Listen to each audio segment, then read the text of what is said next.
Oh, I still have Red Bull left. Yes, thank God.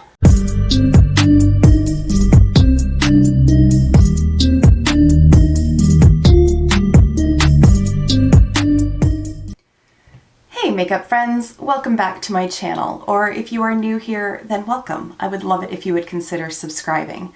Today's video is very exciting for me because it's a collaboration with my friend Karen Harris.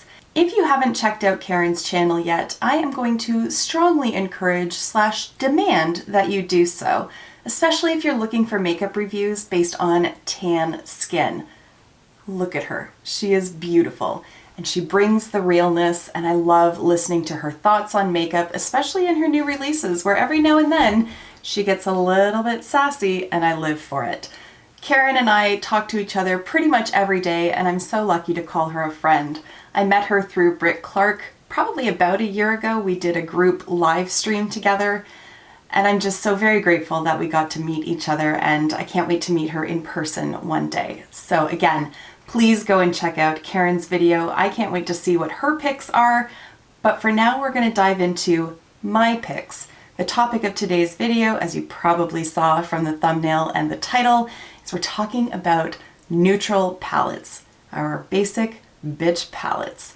So I've got 10 of them here. I haven't ranked them in any particular order. Karen and I kind of went back and forth on that, and Karen had a great point. She's like, I don't like picking amongst my children, and fair enough. I find, especially when I'm doing something like 10 of anything, I can always pick like number 1 and 2 and number 9 and 10, but everything else in the middle gets a little murky. So I've decided to spare myself that particular stress, and we're just going to talk about these 10 shadows. 11, actually, I have an extra. So let's start with what is on my eyes today, and that is from Collidos, or possibly collidos. I'm not entirely sure how to say it. I've heard it said both ways. I'm going to stick with Collidos because it's sort of like kaleidoscope. Does that make sense? All right. This is the Sashimi City palette. It is one of their newest releases. What I love about this palette, aside from just how easy it is to work with these mattes, is that they've included 2 shimmers that aren't just champagne / gold kind of shades. I'm not going to swatch all of the shadows as we go through these palettes, but if there's any standout shades, I'll be sure to swatch those, and I'm going to swatch these 2 for you. So I love that you get like this pink option, and then this one almost has like a greenish kind of tinge to it, and I think it's absolutely stunning. That's the one that I have in my inner corner, and then this one I have on the inner portion of my lids, and I think that it just adds to the versatility rather than just like a straight, like I said, champagne or gold shimmer, and I think it just makes it that much more user-friendly and that much more, as I said, versatile. And also this pink shimmer helps to pick up the pink undertones in this shade right here. Next, let's do a bit of a throwback. Tartlet in Bloom. I love this palette. You can see that I love this palette. I have made actual like concerted efforts to pan it all, but it's really not that hard of a struggle because it's such a good palette. What I really like about the layout is that you have sort of your warmer tones across this row, neutral, and then cooler tones over here, but they're not so strongly warm or cool that you can't sort of mix and match. But I just find that it's really, really user-friendly. It's really beginner-friendly as well. There are 2 shades in here that I'm not wild about, and it's these two right here. I just find that they're not quite metallic enough for my own personal liking, but that's not to say that they're bad shades. They're just, for me, I prefer more of a foiled finish. But overall, this is just such an easy palette to use. You don't have to worry about whether or not the shades are going to clash with each other. Everything blends nicely. From a performance aspect, it's really good. It's just a solid palette, and it's a staple in my collection. Next up is another palette that's fairly new, and that is from Wayne Goss. This is the Luxury Eye palette in Imperial Topaz, and there are the shades inside. I did do a full dedicated review to this palette, and in particular this black shade just knocked my socks right off. It was so pigmented yet so blendable, and I'm really impressed with it. I think the shadows that are in here work really well with each other. For only having 6 shades, I think it is diverse for what it is. They're really easy to work with. The mattes blend like a dream. The shimmer finishes, there's two different types of finish. Some of them are a little bit more subdued, whereas this one is very bright. There it is on my finger there. And overall, I just really enjoy working with this palette. It does have a high price point, but you are getting massive pan sizes for that. I'm a big fan of this palette. Okay, next I want to talk about Gemini from Melt, and that is this row here. Ignore this row, that is the 420. I am not recommending that one, but the Gemini palette up here is so pretty, and it's such a strong like fall, winter kind of color story, especially fall for me. I love it. I love that it includes sort of these olivey tones over here and like the greenish gold, yet you still have all these neutrals over here. You can really mix and match. I love that palette. Again, ignore this one. Although the color story is beautiful, it's a pain in the butt to work with. Go for Gemini over 420. Now, if you're looking for a neutral palette that is going to be pretty much the same kind of idea as this Wayne Goss one, but at a fraction of the cost, Huda Beauty Smoky Obsessions. It's got the same kind of idea. It's got 3 extra shades in it, so it's a little bit more versatile, but you get like those neutral tones plus the black. You get an inclusion of a silver.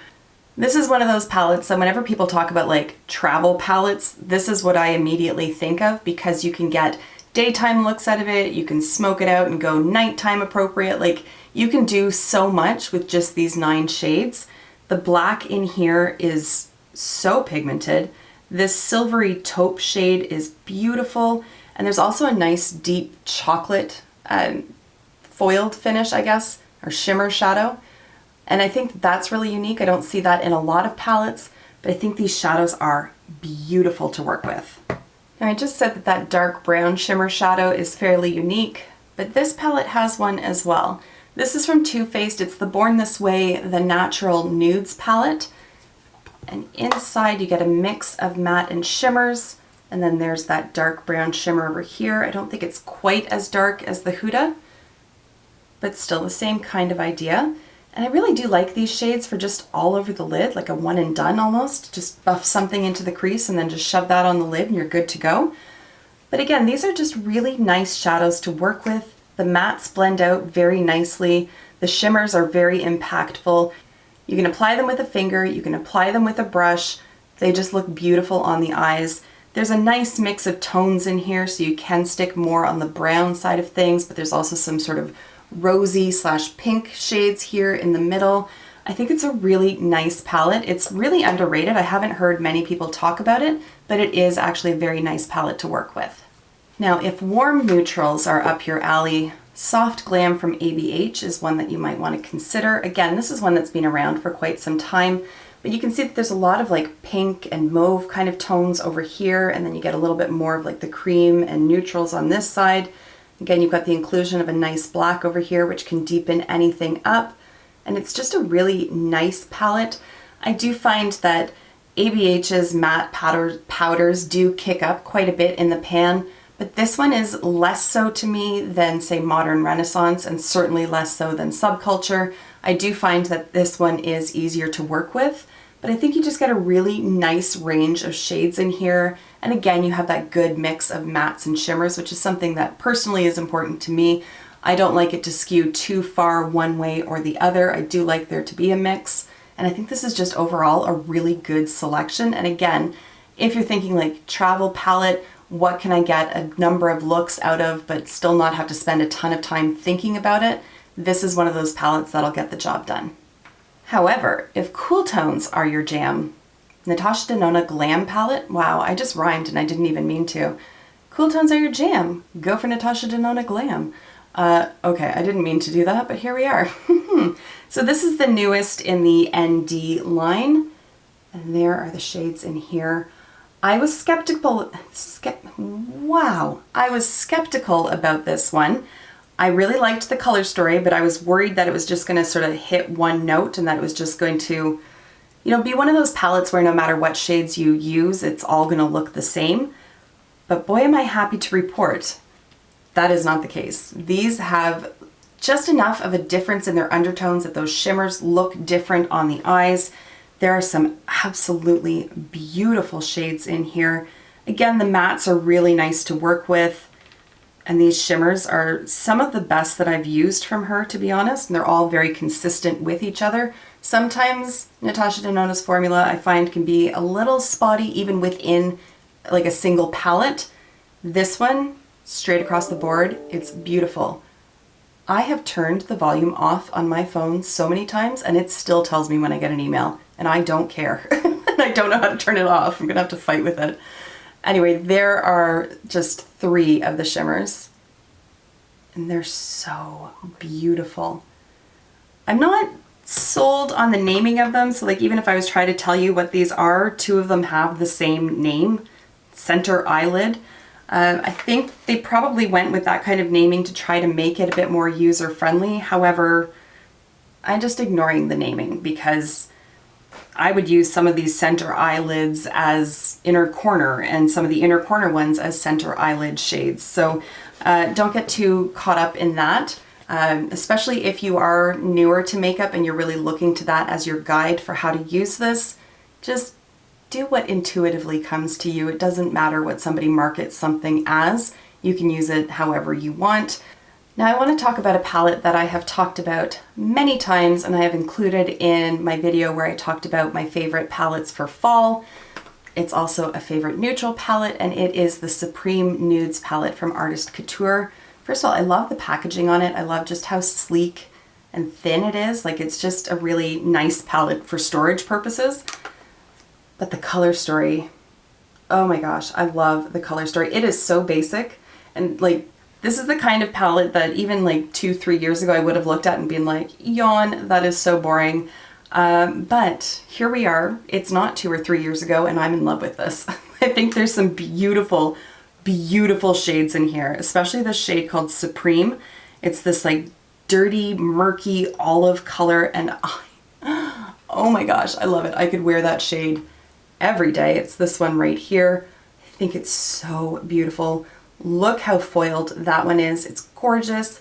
And then I just swatched one of the mattes just to show you. It's just this gorgeous, like, sort of like a dank kind of mustard. I don't know how else to describe that, but it's one of those colors that, like, if you look at it out of context, you're kind of like, that's not a very pretty color.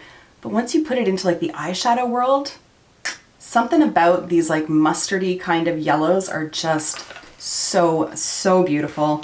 This is just, it's a gorgeous palette. If you haven't tried it, I really can't recommend it enough. I adore this palette. For palette number 10, we're going to take it over to the drugstore, and then I also just have a bonus one because I couldn't not include it.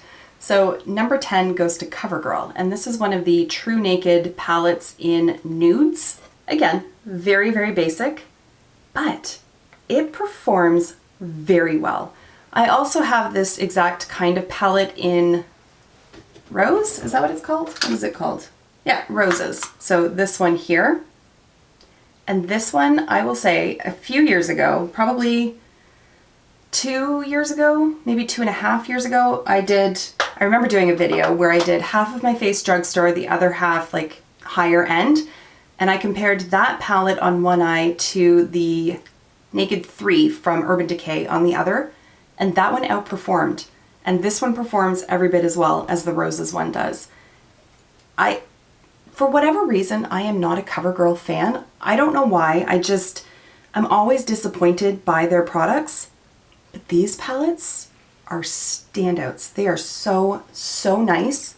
The mattes are like butter. They're so smooth and soft to work with. The shimmers are beautiful. They apply nicely, they blend nicely, they wear nicely. I'm really impressed with this line. I don't tend to gravitate towards drugstore eyeshadow palettes. I just find that they often don't wear well throughout the day, or they're just lacking in pigmentation. But these, like True Naked palettes, these are really good.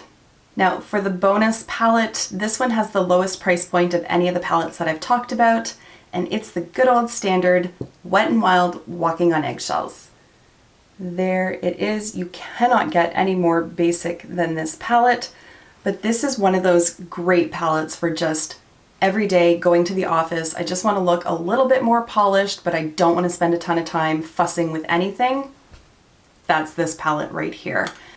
Now, you're not going to get any versatility out of this. There's only 4 shades. You're not going to get anything deep and dramatic out of it. The deepest tone is not deep.